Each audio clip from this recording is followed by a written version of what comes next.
Record तरसीलात ज़र से मुल्की मईशत का पहिया जैम करने का नारा लगाने वालों के दावे धरे के धरे रह गए। वज़ीर आज़म शहबाज शरीफ का रिकॉर्ड तरसीलात ज़र भेजने पर बैरून मुल्क पाकिस्तानियों से इज़हार तशक्कुर।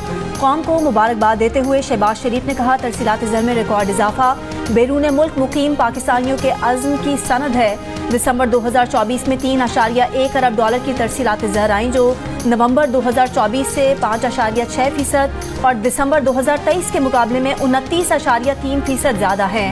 हुकूमत पाकिस्तान मुल्क की तरक्की और अवामी फलाह बहबूद के लिए पुराज़्म है। स्टेट बैंक के मुताबिक सऊदी अरब से 77 करोड़, अरब अमारात से 63 करोड़, बरतानिया से 45 करोड़ डॉलर, यूरोप से 36 करोड़, जबकि अमेरिका से 28 करोड़ डॉलर की तरसीलात ज़र भेजी गईं। पाकिस्तानियों ने 6 माह में 17 अरब 84 करोड़ डॉलर वतन भेजे। ये रकम गुज़िश्ता माली साल के पहले 6 माह के मुकाबले में 33% ज़्यादा है।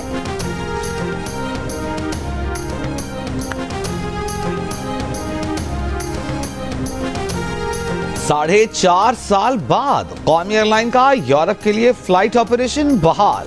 कौमी एयरलाइन की परवाज 323 मुसाफिरों को लेकर पेरिस रवाना। वज़ीर दिफा ख्वाजा आसिफ का गैर जिम्मेदाराना बयान से कौमी एयरलाइन को नुकसान पहुंचाने वालों के एहतसाब का मुतालबा। कहा, इस अरसे में अरबों रुपयों का नुकसान हुआ। बैरून मुल्क पाकिस्तानी बराह रास्त वतन वापस नहीं आ सके। अब कौमी एयरलाइन की परवाजें बतदरीज पूरे यूरोप में शुरू होंगी। बरतानिया और अमरीका के लिए भी जल्द कौमी एयरलाइन की बराह रास्त परवाजों का इजरा होगा। इस मुल्क में आर्मी चीफ का तैयारा हाईजैक हुआ, मार्शल लॉ लगा, फिर भी मुकदमा फौजी अदालत में नहीं चला। जस्टिस मुसर्रत हिलाली के सिविलियंस के मिलिट्री ट्रायल केस में रिमार्क्स। वजारत दिफा के वकील ख्वाजा हारिस ने कहा कि हाईजैकिंग आर्मी एक्ट में दर्ज जुल्म नहीं है, इसलिए इसका मुकदमा फौजी अदालत में नहीं चल सकता। जस्टिस मुसर्रत हिलाली ने एक और सवाल किया कि अगर फौजी तैयारे को हाईजैक किया जाए तो मुकदमा कहाँ चलेगा। ख्वाजा हारिस ने कहा कि ये कैटेगरी आर्मी एक्ट की दफ़ा 2 में नहीं आती। जस्टिस मुसर्रत हिलाली ने मजीद कहा कि जो ऑफिसर केस सुनता है वो खुद फैसला नहीं सुनाता, बल्कि वो केस कमांडिंग अफसर को भेजता है, वो फैसला सुनाता है। जिस ऑफिसर ने केस सुना ही नहीं, वो कैसे फैसला देता होगा। जस्टिस जमाल मंदोखेल ने कहा कि उन्हें 34 साल हो गए हैं, मगर वो खुद को मुकम्मल नहीं समझते। क्या इस आर्मी ऑफिसर को इतना तजुर्बा और अबूर होता है कि सजाए मौत तक सुना दी जाती है। वजारत दिफा के वकील ख्वाजा हारिस ने कहा, फैसला लिखने के लिए जैक ब्रांच की मुआवनत हासिल होती है। मिलिट्री ट्रायल के तरीकाकार को दलाइल के दूसरे हिस्से में बयान करेंगे। जस्टिस जमाल मंदोखेल ने ये रिमार्क्स भी दिए कि आर्मी एक्ट का इत्तलाक सिर्फ फौज पर होता है। अदालत ये भी मद्देनजर रखेगी कि फौजी अफसरान को बुनियादी हुकूक मिलते हैं या नहीं। मजीद समाअत पीर तक मुलतवी।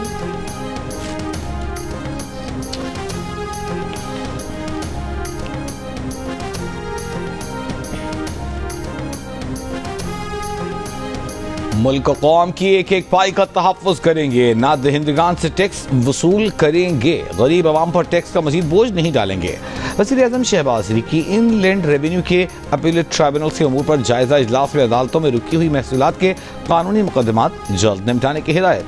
कहा, FBR महसूलात के मुकदमात जल्द निपटाए जाने के लिए फौरी इक़दाम करे, ताख़ीर किसी सूरत बर्दाश्त नहीं की जाएगी। FBR इस्लाहात पर काम तेज़ी से जारी है।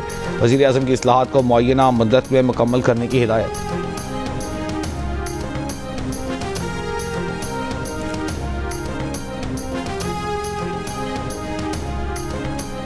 सेनेटर इरफान सिद्दीकी ने बानी PTI के बयानात को मुज़ाकराती अमल पर मुहलिक हमला करार देते हुए कहा कि इन बयानात से हुकूमती मुज़ाकराती टीम की मुखलिसाना कोशिशों को भी शदीद नुकसान पहुंचा है। इस तरह की बात की किसी जमाती रहनुमा या कारकुन की तरफ से तो तवक्को की जा सकती है, लेकिन बानी PTI की तरफ से ऐसी बात बहुत तकलीफदेह है। द न्यूज़ के एडिटर इन्वेस्टिगेशन अंसार अब्बासी की रिपोर्ट के मुताबिक बानी PTI के ताज़ा तरीन बयान में वज़ीर आज़म और आर्मी चीफ पर तनकीद पहले ही मुज़ाकराती अमल को मुतासिर कर चुकी है। ना सिर्फ हुकूमती फरीक बल्कि तहरीक इंसाफ में भी कुछ रहनुमा ऐसे हैं जिन्हें दो तरफा मुज़ाकरात के आगाज़ के बाद से सोशल मीडिया पर सामने आने वाली बानी PTI के बयानात पर तहफ़्फ़ुज़ात हैं।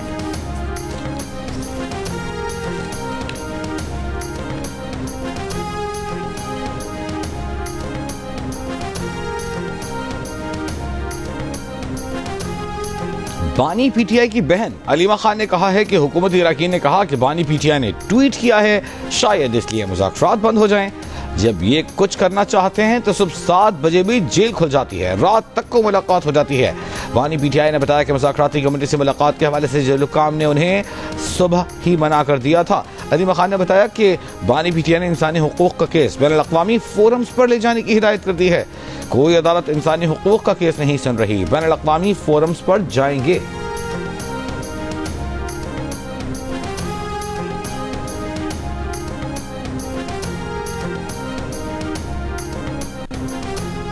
वज़ीर आला पंजाब मरीम नवाज का Multan university of science and technology का दौरा, गर्ल्स हॉस्टल का संगे बुनियाद रखा और यूनिवर्सिटी के मुख्तलिफ शोबों का मुआयना किया। वज़ीर आला मरीम नवाज ने यूनिवर्सिटी में जदीद गूगल क्लासरूम्स और डिजिटल लाइब्रेरी का भी दौरा किया।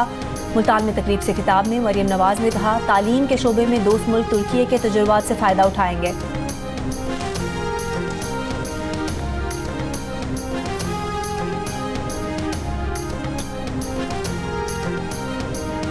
लोयर खुर्रम के इलाके मंदूरी में धरने के बायस तल तपारा चनार मरकजी शाहराह आज भी बंद। तल से खुर्रम के लिए 40 से जायद माल बरदार ट्रक आज भी रवाना न हो सके।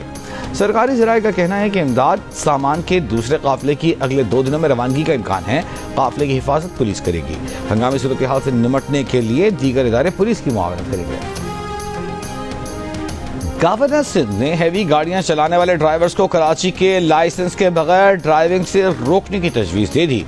गवर्नर हाउस में गुफ्तगू करते हुए गवर्नर सिंध ने कहा कि आज फिर एक अफसोसनाक वाक़े में 3 अफराद को टैंकर ने कुचला है। ऐसे वाक़यात में ज़्यादातर दूसरे सूबों के ड्राइवर्स मुलविस होते हैं। हाईवेज पर गाड़ियां भगाने के आदि भारी गाड़ियों के ड्राइवर्स शहर की ट्रैफिक का ख्याल नहीं रखते। आईजी सिंध और डीआईजी ट्रैफिक को तहरीरी तौर पर हिदायत की है कि ऐसे ड्राइवर्स को कराची की लाइसेंस के बगैर यहां ड्राइविंग से रोका जाए।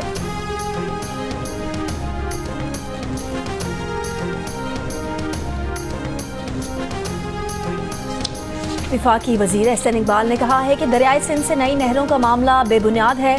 पानी की तकसीम के मुआहदे की मौजूदगी में कोई सूबा किसी और का पानी नहीं ले सकता। इरसा में तमाम सूबों के नुमाइंदे मौजूद हैं। इरसा पानी की तकसीम को मॉनिटर करता है। अगर पानी ज़्यादा होगा तो उसी तनासुब से सूबों का हिस्सा होगा। किसी भी फरीक के तहफ़्फ़ुज़ात या इख्तिलाफ ऐसे नहीं कि हुकूमती इत्तेहाद को ख़तरा हो। ओवरसीज़ पाकिस्तानियों ने तरसीलात रोकने के मंसूबे बनाने वालों की अपीलों को खाक में मिला दिया। ओवरसीज़ पाकिस्तानियों ने उड़ान पाकिस्तान में अपना हिस्सा डाला। तहरीक इंसाफ वो काम कर रही है जो कभी भारतीय एजेंसी रॉ को करने की हिम्मत नहीं हुई।